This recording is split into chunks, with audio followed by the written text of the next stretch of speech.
I think the early years after 1997 did go pretty well. It's true that the Chinese, which was probably always going to happen,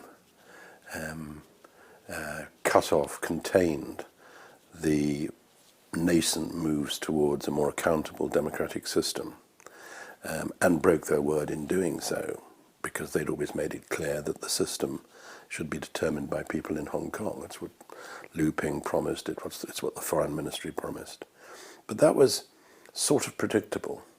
I think what's slightly disturbing is the further we've got away from 1997, the more there have been signs of Beijing turning its back on the joint declaration, and starting to apply a bit of pressure to Hong Kong's windpipe. Now, I don't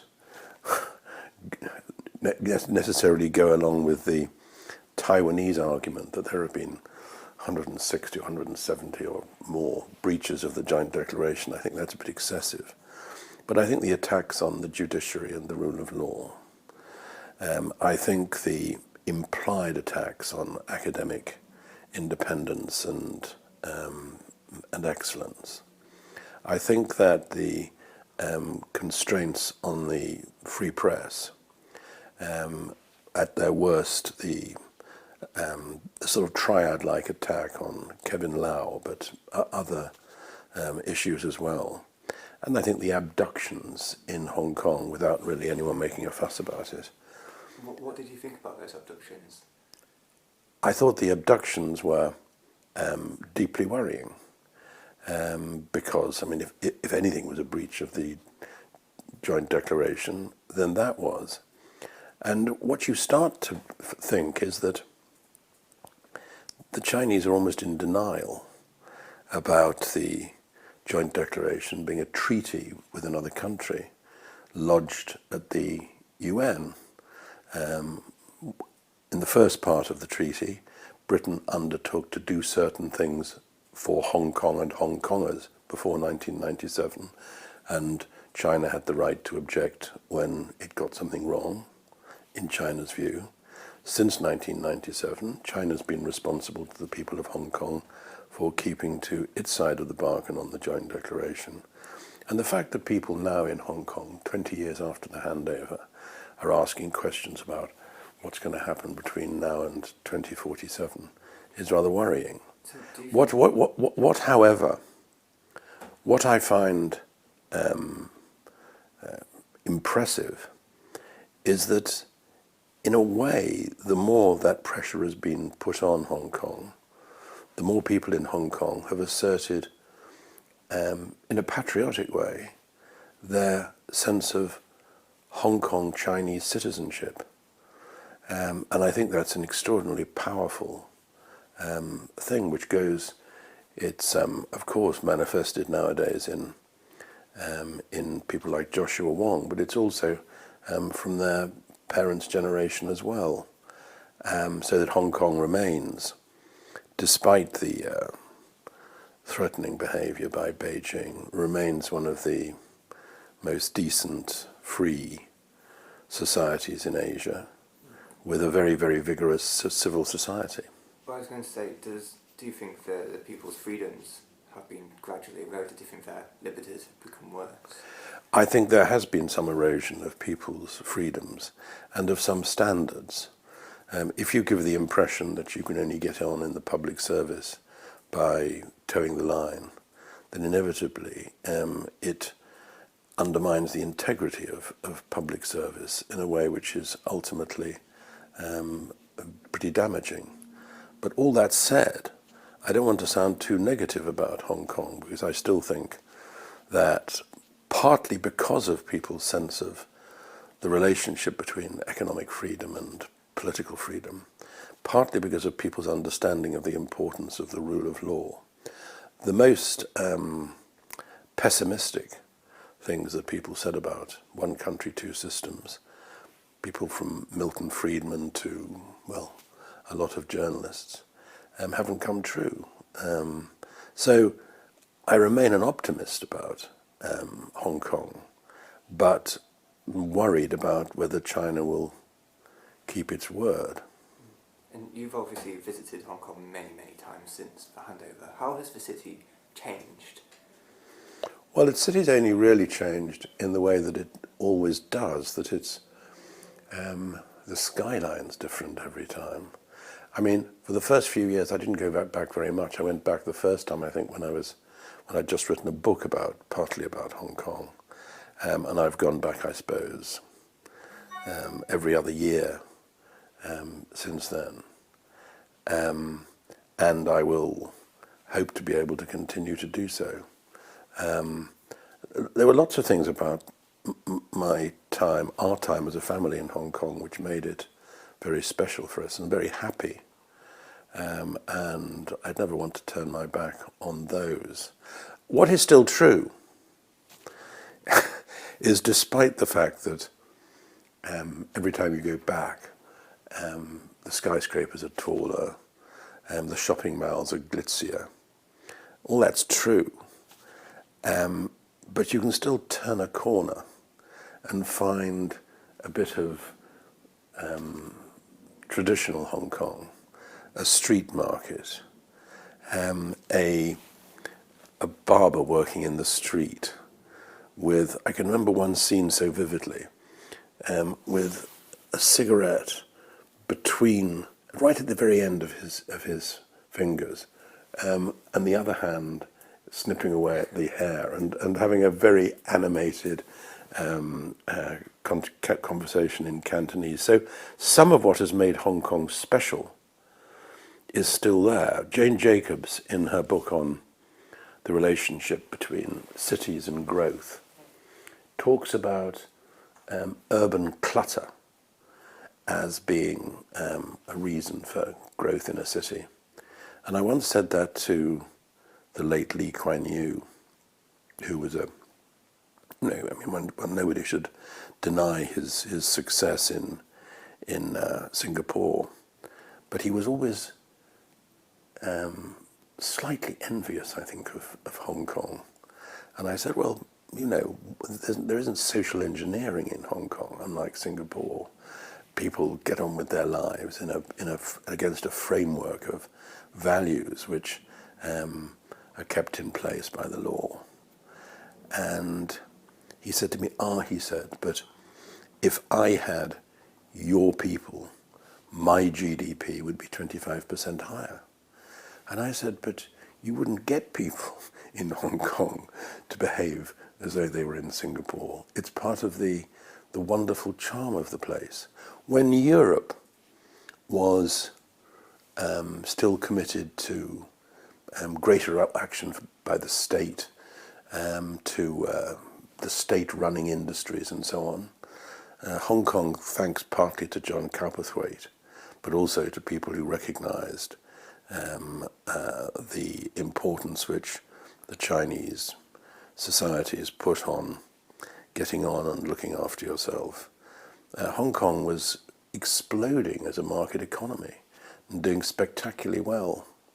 Do you think people are more divided now than they were 20 years ago in terms of rich, poor, pro-Beijing, pro-democracy? I can't say that really. I think if I was in government in Hong Kong, I would keep an anxious eye on the Gini coefficient, properly measured, not hidden, as is the case in Beijing, because I think that is a marker of whether a society is probably the best, even though it was invented by an Italian fascist, a marker on how much inequality there is in a society. When I was in Hong Kong, one of the tremendous pluses for a politician was that you never really had to make choices between spending on one thing or spending on another, or cutting taxes or increasing spending, or dealing with a fiscal deficit. Because we were at the end of a run of getting on for 30 years, I think 26 years of economic growth. So every year we were able to cut taxes, and there was never any suggestion of an indirect tax, to increase the amount of money in the reserves to build that airport out of revenue rather than out of borrowings, where it would have probably been cheaper if the Chinese government had understood the point to build it out of borrowing, and to increase spending. So I used to be attacked by communists in Beijing for being socialist, for spending more money on the health service and education and the disabled and programs like that. I think that one area where it's very difficult to achieve the sort of balance people would like is in the area of housing and public housing. And that's partly because of the shortage of land and the pressure. It's partly because of the extent to which I think housing has been used as a way of laundering money out of Beijing, which pushes up the price of property all the time. And people do get trapped, I think, either trapped in public housing when they'd like to get out and own, or trapped without the sort of adequate housing they would like. So I think that's probably the major area socially of concern.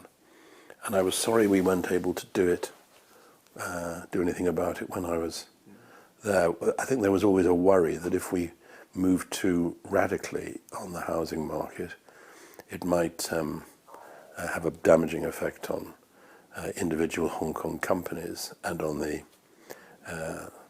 stock market at a time when we were coming up to 1997 with all those uncertainties. You said that democracy for Hong Kong is a pipe dream. What do you think the reality for the future of the city is? I say that that independence, to allow the argument for democracy, which people like me feel strongly about, the argument for democracy shouldn't be diluted by morphing into an argument for independence, which is simply not going to happen and is a provocation. But I certainly think that Hong Kong will be democratic one day. And what do you think will happen at post-2047? Look, I'm 73. In 30 years' time, if I'm around, I'll be 103, and I'm reluctant to think that far ahead. When you look at what's just happened in Britain, it's dangerous looking 24 hours ahead, let alone any further. I hope that the Chinese government will keep their word. Why, in particular?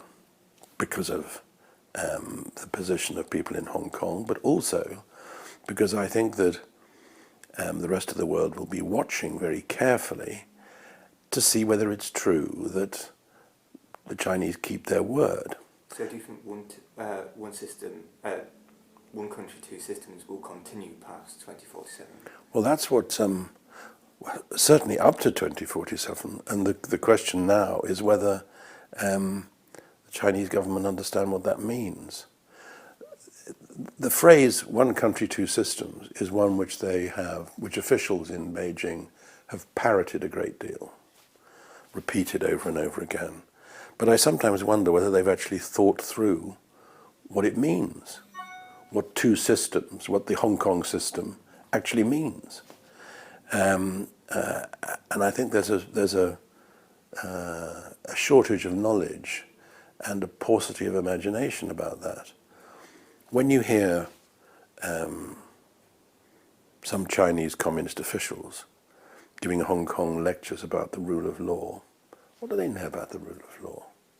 I remember when I first talked to Lu Ping. He was a very nice and intelligent and moderate man who I think was probably sometimes driven into saying and doing things which he'd have probably preferred not to do.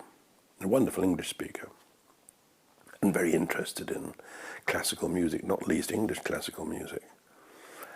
I remember Lu Ping talking to me about the rule of law, and I said I'd just recently been the British Environment Secretary, and that while I was in that job, a huge amount of the time, my decisions were challenged in the courts by groups of activists or people who didn't like a planning decision or whatever, environmentalists.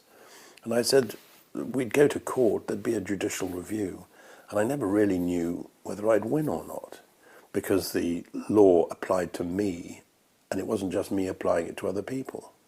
So I said, the rule of law means that we're all subjected to it. So he said, well, we have that too. And I said, no, you have rule by laws, not of law. And I think it's been a very difficult thing for Chinese communists to understand, and not because they're Chinese, but because they're communists. Or they're communists in the sense of being authoritarian. I don't think they're very communist in their economic or social policies. Perhaps they left that to me. Do you think the UK sort of sold out the Hong Kongers by leaving it vague for post-2047? No. I think where... Sorry, would you mind just repeating the question? No, I don't think that we sold out people in Hong Kong by not going beyond 2047. 50 years is a long time. 100 years, 99 years is a long time. It was to be discovered in 1997, but 99 years does come around eventually. No, I think that where we didn't behave very well was in establishing strong enough foundations early enough for Hong Kong's gradual acquisition of the machinery of accountability, which is a long-winded way of saying that I think after the joint declaration was agreed, we should have been much more active in pushing the case for democracy, or a faster pace of democratization in Hong Kong. We had that absurd consultation exercise in Hong Kong in which people voting for more directly elected seats was morphed into people not voting for more directly elected seats. And it was sleight of hand, and it was undoubtedly driven by the Foreign Office and the overwhelming desire to follow Percy Craddock's view that a smooth transition meant doing basically what Beijing wanted. One of my officials used to say, I suppose you could call a funeral a smooth transition, which has something to be said for it. But I think the sort of modest changes that Teddy Youde was trying to implement before he died tragically, and he was a very good man, ran into huge resistance from the sort of Craddockites in the Foreign Office, and I could never really understand the Craddock position. Craddock was in private and in semi-public far ruder about the Chinese Communist Party than I would ever dream of being. He used to say they're all thugs. But then he'd behave as though the right thing to do was to go along with whatever they wanted pretty well. And I don't think that was sensible or honourable. Do you think, because obviously we've observed as Hong Kong was a crown dependency then, it would be an overseas territory now, and we've seen like sovereignty referendums in Gibraltar and Falklands, Bermuda, all of those. Do you think Hong Kong should have had a referendum? There was lots of talk on the run-up to 97 of having a referendum. You know as I do, Hong Kong Island was in perpetuity. Well, look, was least. Do you think there should have been a referendum? Should there have been a referendum in Hong Kong? I'm very much against referendums in general, not just because of what's happened with Brexit, but I think that they're a pretty crude device in nation democracies or real democracies, And the problem if you'd had a referendum is that if people had voted no to the transfer of sovereignty, if that had been the outcome, what would you have done? Because the lease ran out in 1997. But it was a good question, which Emily Lau used to argue regularly, and British ministers, it was the best question. Hated her for doing it. Or she didn't quite ask it in terms of a referendum. Let me tell you one story. I was visiting a hospital for the mentally ill not long before I left Hong Kong, in the New Territories, and it was a very old structure with different wards in sort of the equivalent of Nissen huts, with wire around them to keep the patients in each ward. And I'm walking down the middle, and there's a very, very well-dressed Chinese guy who's calling from behind one of these wire fences. Governor Patten, could you come over and talk to me? And to the horror of my sort of comet's tail of officials, I walk over and talk to him. I mean, you know, it was interesting that this guy in a three-piece suit in a mental hospital, and he's self-confident enough to want to talk to the governor. So I walk across, and he says some complimentary things, and then he says, I just want to ask you one question, Governor. He said, Britain says it's the oldest democracy in the world. So I said, yes, it's sometimes claimed. And he said, China is the last great communist power in the world, authoritarian power. And I say, yes. And he said, could you therefore explain to me how it is that Britain, the democracy, is handing over Hong Kong to an authoritarian power without consulting the people of Hong Kong, without giving them any choice? And I was getting into the car coming back, and one of my officials said to me, it's extraordinary, isn't it? He said that the man with the sanest question in Hong Kong is in a mental hospital. It was unfair. And in fact, others were asking a similar question, like, as I said, Emily Lau, who used to regularly embarrass visiting British ministers with that question. I remember saying to Geoffrey Howe once, after he'd endured some of these questions, it was actually after he'd been foreign minister.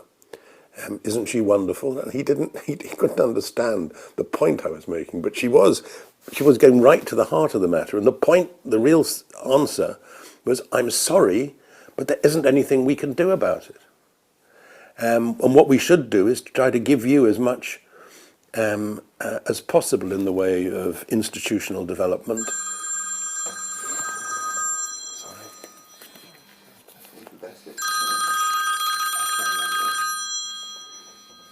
Darling, can I phone you back? Yeah, of course. Thanks. Bye. Which darling was it? It was Laura. They've all been trying. I think that was why the phone was going earlier. They all want to say, "Good luck tomorrow, Dad." How did you feel when you saw the Umbrella movement? Sorry. How did you feel when you saw the Umbrella movement on TV? You saw all these young protesters come out for democracy and all of that stuff. How did that make you feel? Well, there were two sentiments. The first was, I thought how brave they were, and how extraordinarily courteous and well organised and disciplined they were. I mean, it must be the first mass demonstration with people clearing up litter and doing homework while it's going on. So I thought they were behaving extraordinarily well. And I also thought that it was terrific that 20 years after, well, no, then it was 17 years, I suppose, after we'd left Hong Kong, there were still all these young people, many of whom wouldn't have been born, or certainly wouldn't have been out of elementary school when we left, who held on to the standards which we had espoused but not always delivered on. You teach people at university to read Adam Smith and Locke and Amartya Sen. You shouldn't be surprised if they then go out and behave as though the world should be like those people you've taught them to read. The second thing that filled me with some concern was that in mass demonstrations like that, even with moderate leadership, it's very difficult for people to understand the point at which they've made their point. Sorry, understand when they've made their point and when they've captured the moral high ground and when it is sensible for them to step back. And they treated those who suggested they should step back, people like Martin Lee and Cardinal Zen and Anson Chan, as though they were somehow collaborators or whatever. But in fact, if they had pulled back themselves a bit earlier, they would have left having completely possessed the moral high ground and having put all the pressure onto the government to respond. So I'm not criticizing them, but I, just as in Tiananmen, though happily without the violent consequences, those sort of demonstrations are always difficult to calibrate. I think that said, that Joshua Wong and some of the others are remarkable young people. I think he is immensely articulate, very brave, takes the long-term view, and in any society you would be proud of young people like him. We've just we've all just warmed in Europe to the election of Monsieur Macron. I said to my daughters, or to two of them, he's younger than you. What are you going to do for your next trick? Why people warm to him? Because he bravely stood up for a set of values which people can identify with. And I think at an earlier age, that's what Joshua Wong and some of his colleagues have done. And it's terribly important that Britain and other countries don't let that generation down in the same way that we let their parents' generation down. My last question is, do you have a message similar to that for Hong Kong? I would just say to Hong Kong that thanks to your belief in what makes it special, it still is special. And I hope you never forget that. I think the notion of Hong Kong Chineseness will last a lot longer than the Politburo's view of Chineseness, because I can't believe that China is totally unlike every other great country and society. China's been transformed economically since I first saw it in 1979. The surprising thing is, looking around the world, it has such a faint footprint given its economic strength. And you fetch up with a collection of friends who are by and large basket cases, Venezuela and Zimbabwe and North Korea, and except in the higher education sector, where we benefit hugely from the quality of young Chinese, China isn't making nearly as much of a mark on the world as you might think it should. So my vote goes to Joshua Wong and his colleagues, not to the Politburo.